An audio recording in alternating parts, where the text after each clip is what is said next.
Hello, Merry Christmas, and welcome once again to Stuff and Things Reads, where I read to you from a work of classic literature. Because it is getting to be Christmas time, I thought it would be appropriate for us to read Charles Dickens' A Christmas Carol. Let's get started, shall we? Stave 1, Marley's Ghost. Marley was dead, to begin with. There is no doubt whatever about that.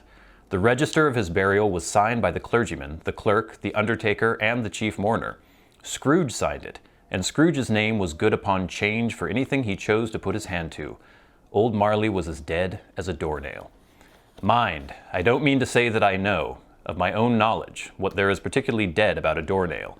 I might have been inclined myself to regard a coffin nail as the deadest piece of ironmongery in the trade. But the wisdom of our ancestors is in the simile, and my unhallowed hand shall not disturb it, or the country's done for. You will therefore permit me to repeat emphatically that Marley was as dead as a doornail. Scrooge knew he was dead? Of course he did. How could it be otherwise? Scrooge and he were partners for I don't know how many years. Scrooge was his sole executor, his sole administrator, his sole assign, his sole residuary legatee, his sole friend and sole mourner. And even Scrooge was not so dreadfully cut up by the sad event, but that he was an excellent man of business on the very day of the funeral, and solemnized it with an undoubted bargain. The mention of Marley's funeral brings me back to the point I started from. There is no doubt that Marley was dead. This must be distinctly understood, or nothing wonderful can come of the story I am going to relate. If we were not perfectly convinced that Hamlet's father died before the play began, there would be nothing more remarkable in his taking a stroll at night in an easterly wind upon his own ramparts than there would be in any other middle-aged gentleman rashly turning out after dark in a breezy spot, say St. Paul's churchyard, for instance, literally to astonish his son's weak mind.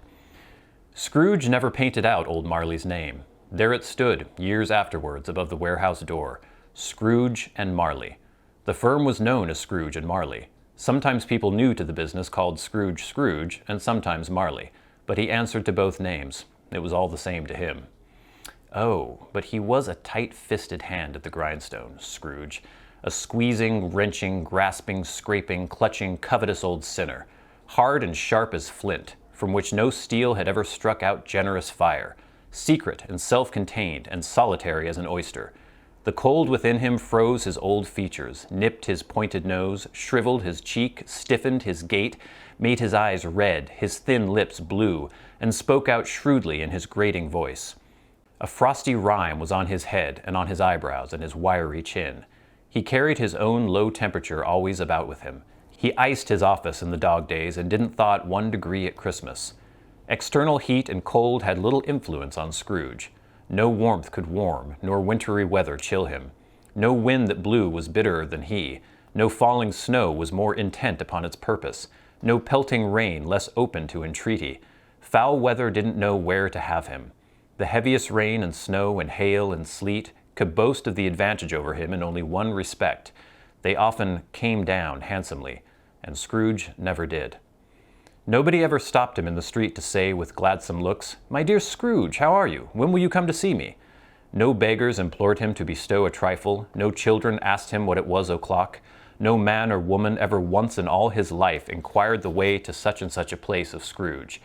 Even the blind man's dogs appeared to know him, and when they saw him coming on, would tug their owners into doorways and up courts, and then would wag their tails as though they said, "No eye at all is better than an evil eye, dark master."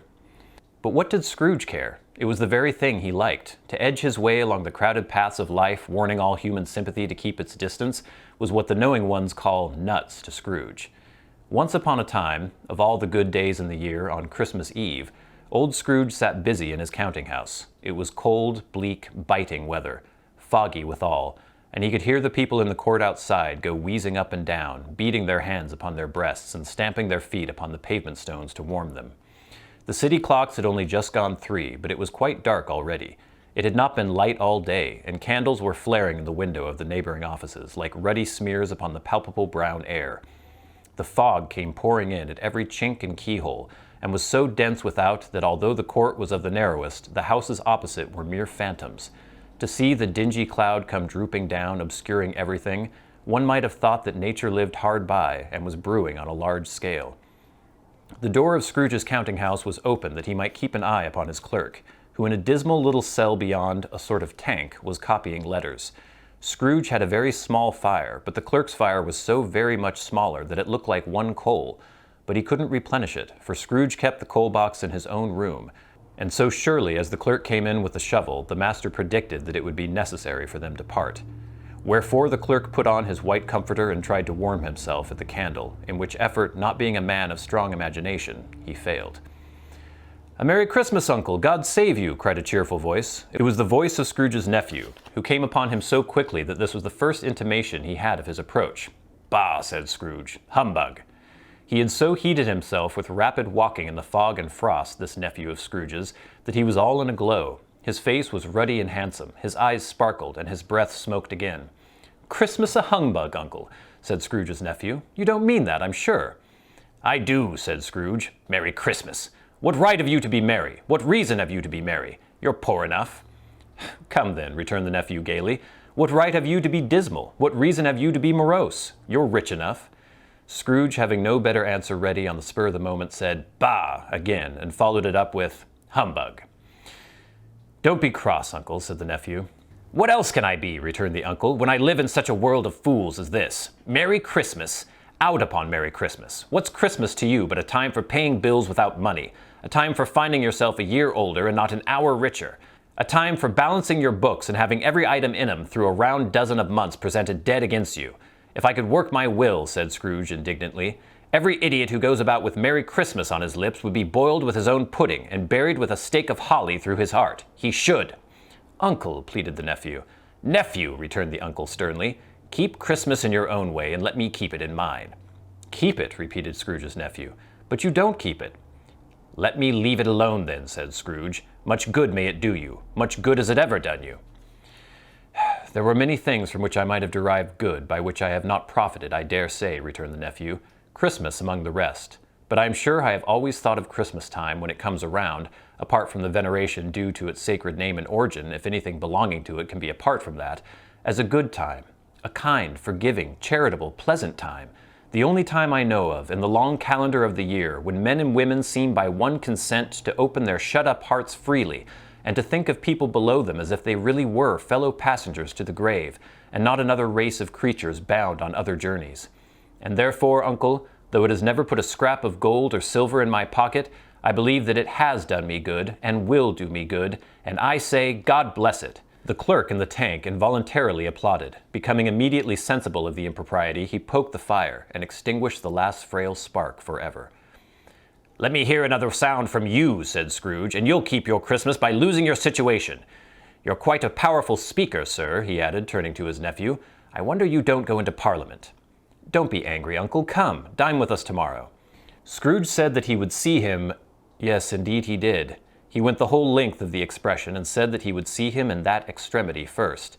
"But why?" cried Scrooge's nephew. "Why?" "Why did you get married?" said Scrooge. "Because I fell in love." "Because you fell in love," growled Scrooge, as if that were the only thing in the world more ridiculous than a Merry Christmas. "Good afternoon." "Nay, Uncle, but you never came to see me before that happened. Why give it as a reason for not coming now?" "Good afternoon," said Scrooge. "I want nothing from you. I ask nothing of you. Why cannot we be friends?" "Good afternoon," said Scrooge. "I am sorry with all my heart to find you so resolute. We have never had any quarrel to which I have been a party, but I have made the trial in homage to Christmas, and I'll keep my Christmas humor to the last. So a Merry Christmas, Uncle." "Good afternoon," said Scrooge. "And a Happy New Year." "Good afternoon," said Scrooge. His nephew left the room without an angry word notwithstanding. He stopped at the outer door to bestow the greetings of the season on the clerk, who, cold as he was warmer than Scrooge, for he returned them cordially. "There's another fellow," muttered Scrooge, who overheard him. "My clerk, with 15 shillings a week and a wife and family, talking about a Merry Christmas. I'll retire to Bedlam." This lunatic, in letting Scrooge's nephew out, had let 2 other people in. They were portly gentlemen, pleasant to behold, and now stood with their hats off in Scrooge's office. They had books and papers in their hands, and bowed to him. "Scrooge and Marley's, I believe," said one of the gentlemen, referring to his list. "Have I the pleasure of addressing Mr. Scrooge or Mr. Marley?" "Mr. Marley has been dead these 7 years," Scrooge replied. "He died 7 years ago this very night." "We have no doubt his liberality is well represented by his surviving partner," said the gentleman, presenting his credentials. It certainly was, for they had been two kindred spirits. At the ominous word liberality, Scrooge frowned and shook his head and handed the credentials back. "At this festive season of the year, Mr. Scrooge," said the gentleman, taking up a pen, "it is more than usually desirable that we should make some slight provision for the poor and destitute, who suffer greatly at the present time. Many thousands are in want of common necessities. Hundreds of thousands are in want of common comforts, sir." "Are there no prisons?" asked Scrooge. "Plenty of prisons," said the gentleman, laying down the pen again. "And the union workhouses?" demanded Scrooge. "Are they still in operation?" "They are, still," returned the gentleman. "I wish I could say they were not." "The treadmill and the poor law are in full vigor, then," said Scrooge. "Both very busy, sir." "Oh, I was afraid from what you said at first that something had occurred to stop them in their useful course," said Scrooge. "I'm very glad to hear it." "Under the impression that they scarcely furnish Christmas cheer of mind or body to the multitude," returned the gentleman, "a few of us are endeavoring to raise a fund to buy the poor some meat and drink, and means of warmth. We choose this time because it is a time of all others when want is keenly felt, and abundance rejoices. What shall I put you down for?" "Nothing," Scrooge replied. "You wish to be anonymous?" "I wish to be left alone," said Scrooge. "Since you ask me what I wish, gentlemen, that is my answer. I don't make merry myself at Christmas, and I can't afford to make idle people merry. I help to support the establishments I have mentioned. They cost enough, and those who are badly off must go there." "Many can't go there, and many would rather die." "If they would rather die," said Scrooge, "they had better do it and decrease the surplus population. Besides, excuse me, I don't know that." "But you might know it," observed the gentleman. "It's not my business," Scrooge returned. "It's enough for a man to understand his own business and not to interfere with other people's. Mine occupies me constantly. Good afternoon, gentlemen." Seeing clearly that it would be useless to pursue their point, the gentleman withdrew. Scrooge resumed his labors with an improved opinion of himself and in a more facetious temper than was usual with him. Meanwhile, the fog and darkness thickened so that people ran about with flaring links, profiting their services to go before horses and carriages and conduct them on their way. The ancient tower of a church, whose gruff old bell was always peeping slyly down at Scrooge out of a Gothic window in the wall, became invisible, and struck the hours and quarters in the clouds, with tremulous vibrations afterward, as if its teeth were chattering in its frozen head up there. The cold became intense. In the main street, at the corner of the court, some laborers were repairing the gas pipes, and had lighted a great fire in a brazier, round which a party of ragged men and boys were gathered, warming their hands and winking their eyes before the blaze in rapture. The water plug being left in solitude, its overflowing sullenly congealed, and turned to misanthropic ice. The brightness of the shops where holly sprigs and berries crackled in the lamp heat of the windows made pale faces ruddy as they passed. Poulterers' and grocers' trades became a splendid joke, a glorious pageant, with which it was next to impossible to believe that such dull principles as bargain and sale had anything to do. The Lord Mayor, in the stronghold of the mighty mansion house, gave orders to his 50 cooks and butlers to keep Christmas as a Lord Mayor's household should, and even the little tailor, whom he had fined 5 shillings on the previous Monday for being drunk and bloodthirsty in the streets, stirred up tomorrow's pudding in his garret, while his lean wife and the baby sallied out to buy the beef. Foggier yet, and colder, piercing, searching, biting cold. If the good St. Dunstan had but nipped the evil spirit's nose with a touch of such weather as that, instead of using his familiar weapons, then indeed he would have roared to lusty purpose. The owner of one scant young nose, gnawed and mumbled by the hungry cold as bones are gnawed by dogs, stooped down at Scrooge's keyhole to regale him with a Christmas carol. But at the first sound of "God bless you, merry gentlemen, may nothing you dismay," Scrooge seized the ruler with such energy of action that the singer fled in terror, leaving the keyhole to the fog and even more congenial frost. At length the hour of shutting up the counting-house arrived. With an ill will, Scrooge dismounted from his stool and tacitly admitted the fact to the expectant clerk in the tank, who instantly snuffed his candle out and put on his hat. "You'll want all day tomorrow, I suppose," said Scrooge. If quite convenient, sir." "It's not convenient," said Scrooge, "and it's not fair. If I was to stop half a crown for it, you'd think yourself ill-used, I'll be bound." The clerk smiled faintly. "And yet," said Scrooge, "you don't think me ill-used when I pay a day's wages for no work." The clerk observed that it was only once a year. "A poor excuse for picking a man's pocket every 25th of December," said Scrooge, buttoning his greatcoat to the chin. "But I suppose you must have the whole day. Be here all the earlier next morning." The clerk promised that he would, and Scrooge walked out with a growl. The office was closed in a twinkling, and the clerk, with the long ends of his white comforter dangling below his waist, for he boasted no greatcoat, went down a slide on Cornhill at the end of a lane of boys 20 times in honor of its being Christmas Eve, and then ran home to Camden Town as hard as he could pelt to play at Blind Man's Bluff. And now I think we will take a short break. And now we're back, and we will continue. Scrooge took his melancholy dinner in his usual melancholy tavern, and having read all the newspapers and beguiled the rest of the evening with his banker's book, went home to bed. He lived in chambers which had once belonged to his deceased partner. They were a gloomy suite of rooms in a lowering pile of building up a yard where it had so little business to be that one could scarcely help fancying it must have run there when it was a young house, playing at hide-and-seek with other houses, and have forgotten the way out again. It was old enough now, and dreary enough, for nobody lived in it but Scrooge, and the other rooms being all let out as offices. The yard was so dark that even Scrooge, who knew its every stone, was fain to grope with his hands. The fog and frost so hung about the black old gateway of the house that it seemed as if the genius of the weather sat in mournful meditation on the threshold. Now it is a fact that there was nothing at all peculiar about the knocker on the door, except that it was very large. It is also a fact that Scrooge had seen it night and morning during his whole residence in that place. Also that Scrooge had as little of what is called fancy about him as any man in the city of London, even including, which is a bold word, the corporation, aldermen, and livery.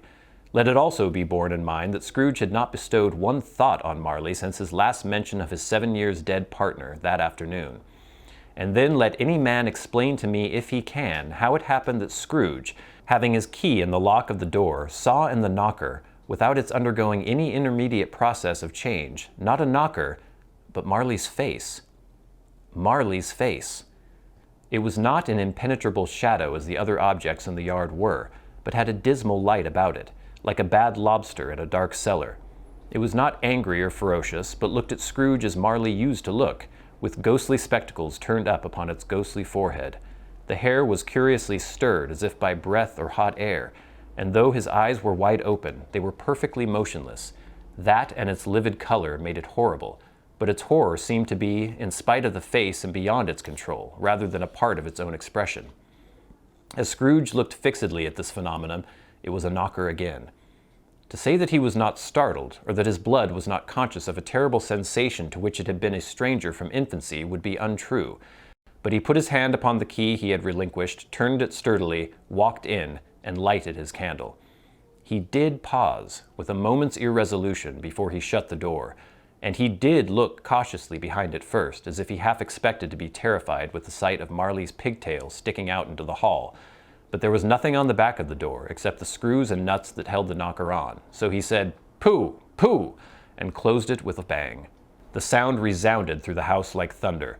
Every room above and every cask in the wine merchant's cellars below appeared to have a separate peal of echoes of its own.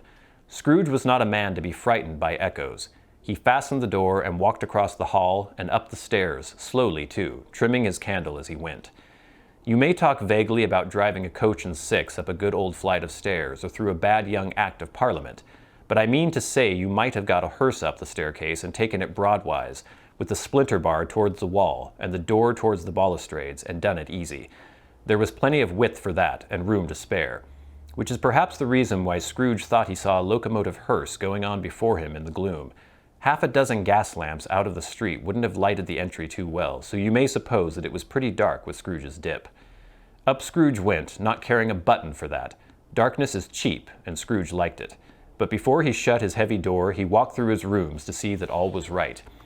He had just enough recollection of the face to desire to do that. Sitting room, bedroom, lumber room, all as they should be. Nobody under the table, nobody under the sofa, a small fire in the grate, spoon and basin ready, and the little saucepan of gruel, Scrooge had a cold in his head, upon the hob. Nobody under the bed, nobody in the closet, nobody in his dressing gown, which was hanging up in a suspicious attitude against the wall. Lumber room as usual, old fire guard, old shoes, 2 fish baskets, washing stand on 3 legs, and a poker. Quite satisfied, he closed his door and locked himself in, double locked himself in, which was not his custom. Thus secured against surprise, he took off his cravat, put on his dressing gown and slippers and his nightcap, and sat down before the fire to take his gruel. It was a very low fire indeed, nothing on such a bitter night. He was obliged to sit close to it and brood over it before he could extract the least sensation of warmth from such a handful of fuel. The fireplace was an old one, built by some Dutch merchant long ago, and paved all round with quaint Dutch tiles designed to illustrate the scriptures. There were Cains and Abels, Pharaoh's daughters, queens of Sheba, angelic messengers descending through the air on clouds like feather beds, Abrahams, Belshazzars, apostles putting off to sea in butter boats, hundreds of figures to attract his thoughts, and yet the face of Marley, 7 years dead, came like the ancient prophet's rod and swallowed up the whole. If each smooth tile had been a blank at first, with power to shape some picture on its surface from the disjointed fragments of his thoughts, there would have been a copy of old Marley's head on every one. "Humbug," said Scrooge, and walked across the room. After several turns, he sat down again. As he threw his head back in the chair, his glance happened to rest upon a bell, a disused bell that hung in the room, and communicated for some purpose now forgotten with a chamber in the highest story of the building. It was with great astonishment and with a strange inexplicable dread that as he looked he saw this bell begin to swing. It swung so softly in the outset that it scarcely made a sound, but soon it rang out loudly, and so did every bell in the house. This might have lasted half a minute, or a minute, but it seemed an hour. The bells ceased as they had begun, together. They were succeeded by a clanking noise deep down below, as if some person were dragging a heavy chain over the casks in the wine merchant's cellar. Scrooge then remembered to have heard that ghosts in haunted houses were described as dragging chains. The cellar door flew open with a booming sound, and then he heard the noise much louder, on the floors below, then coming up the stairs, then coming straight towards his door. "It's humbug still," said Scrooge. "I won't believe it." His color changed, though, when, without a pause, it came on through the heavy door, and passed into the room before his eyes. Upon its coming in, the dying flame leaped up as though it cried, "I know him, Marley's ghost!" and fell again. The same face, the very same. Marley in his pigtail, usual waistcoat, tights, and boots. The tassel on the latter bristling like his pigtail and his coat skirts and the hair upon his head. The chain he drew was clasped about his middle. It was long and wound about him like a tail, and it was made, for Scrooge observed it closely, of cash boxes, keys, padlocks, ledgers, deeds, and heavy purses wrought in steel. His body was transparent, so that Scrooge, observing him, and looking through his waistcoat, could see the 2 buttons on his coat behind. Scrooge had often heard it said that Marley had no bowels, but he had never believed it until now. No, nor did he believe it even now, though he looked the phantom through and through and saw it standing before him, though he felt the chilling influence of its death-cold eyes and marked the very texture of the folded kerchief bound about its head and chin, which wrapper he had not observed before. He was still incredulous and fought against his senses. "Hey now," said Scrooge, caustic and cold as ever. "What do you want with me?" "Much." Marley's voice, no doubt about it. "Who are you?" "Ask me who I was." "Who were you then?" said Scrooge, raising his voice. "You're particular for a shade." He was going to say to a shade, but substituted this as more appropriate. "In life, I was your partner, Jacob Marley." Can you sit down?" asked Scrooge, looking doubtfully at him. "I can." "Do it then." Scrooge asked the question because he didn't know whether a ghost so transparent might find himself in a condition to take a chair, and felt that in the event of its being impossible, it might involve the necessity of an embarrassing explanation. But the ghost sat down on the opposite side of the fireplace as if he were quite used to it. "You don't believe in me," observed the ghost. "I don't," said Scrooge. "What evidence would you have of my reality beyond that of your senses?" "I don't know," said Scrooge. "Why do you doubt your senses?" "Because," said Scrooge, "a little thing affects them. A slight disorder of the stomach makes them cheats. You may be an undigested bit of beef, a blot of mustard, a crumb of cheese, a fragment of an underdone potato. There's more of gravy than of grave about you, whatever you are." Scrooge was not much in the habit of cracking jokes, nor did he feel in his heart by any means waggish then. The truth is that he tried to be smart as a means of distracting his own attention and keeping down his terror, for the spectre's voice disturbed the very marrow in his bones. To sit, staring at those fixed, glazed eyes in silence for a moment, would play, Scrooge felt, the very deuce with him. There was something very awful, too, in the spectre's being provided with an infernal atmosphere of its own. Scrooge could not feel it himself, but this was clearly the case. For, though the ghost sat perfectly motionless, its hair and skirts and tassels were still agitated as by the hot vapors from an oven. "You see this toothpick?" said Scrooge, returning quickly to the charge for the reason just assigned, and wishing, though it were only for a second, to divert the vision's stony gaze from himself. "I do," replied the ghost. "You are not looking at it," said Scrooge. "But I see it," said the ghost, notwithstanding. "Well," returned Scrooge, "I have but to swallow this, and be for the rest of my days persecuted by a legion of goblins, all of my own creation. Humbug, I tell you, humbug!"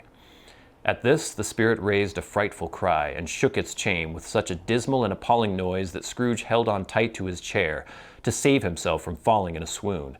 But how much greater was his horror when the phantom, taking off the bandage round its head, as if it were too warm to wear indoors, its lower jaw dropped down upon its breast. Scrooge fell upon his knees and clasped his hands before his face. "Mercy!" he said. "Dreadful apparition! Why do you trouble me?" "Man of the worldly mind," replied the ghost, "do you believe in me or not?" "I do," said Scrooge. "I must. But why do spirits walk the earth, and why do they come to me?" "It is required of every man," the ghost returned, "that the spirit within him should walk abroad among his fellow men, and travel far and wide, and if that spirit goes not forth in life, it is condemned to do so after death. It is doomed to wander through the world, oh, woe is me, and witness what it cannot share, but might have shared on earth, and turn to happiness." Again the spectre raised a cry, and shook its chain, and wrung its shadowy hands. "You are fettered," said Scrooge, trembling. "Tell me why." "I wear the chain I forged in life," replied the ghost. "I made it link by link and yard by yard. I girded it on my own free will, and of my own free will I wore it. Is its pattern strange to you?" Scrooge trembled more and more. "Or would you know," pursued the ghost, "the weight and length of the strong coil you bear yourself? It was full, as heavy, and as long as this, 7 Christmas Eves ago. You have labored on it since. It is a ponderous chain."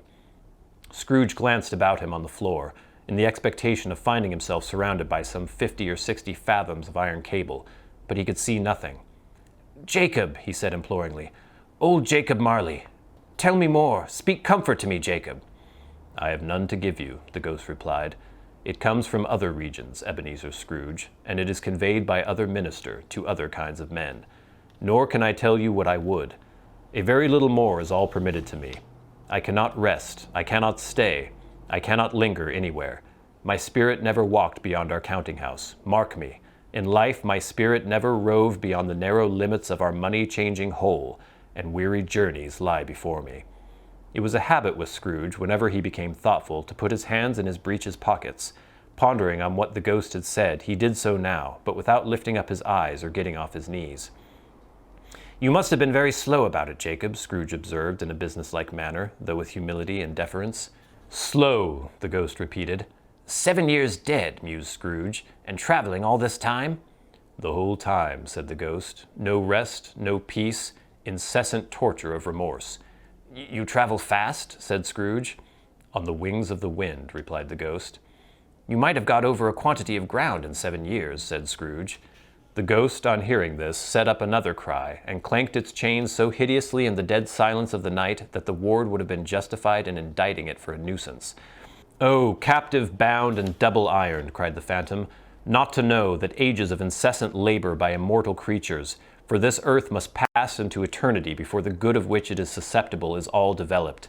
Not to know that any Christian spirit working kindly in its little sphere, whatever it may be, will find its mortal life too short for its vast means of usefulness. Not to know that no space of regret can make amends for one life's opportunity misused. Yet such was I, oh, such was I."